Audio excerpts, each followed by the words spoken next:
4 сентября. Зачем дятел стучит по дереву?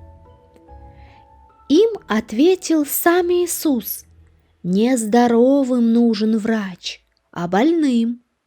Библия, Лука 5:31. Миша на выходные поехал с родителями к бабушке в деревню.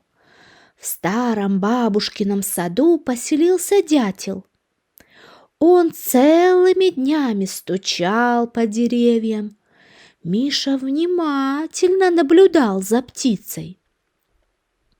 Дятел все время стучит и стучит. «У него не болит голова?» — спросил мальчик бабушку. «Господь создал дятла с крепкой шеей и сильным клювом», — объяснила бабушка. «А зачем эта птица стучит по деревьям?» — поинтересовался Миша.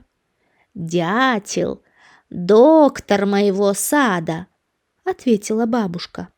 «Доктор?» — удивился мальчик. «Самый замечательный доктор», — проговорила бабушка и рассказала внуку следующее.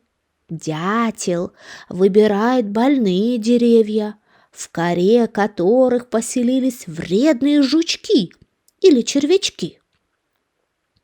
Эта птичка удаляет вредителей, и дерево становится здоровым». «Какой дятел молодец!» — восторженно проговорил Миша. «А знаешь, внучок, когда Иисус Христос жил на нашей земле, Он исцелил многих людей. Господь видел тех, кто был болен, и помогал им», — сказала бабушка. «Бабуля, почитай мне, пожалуйста, об этом», — попросил мальчик.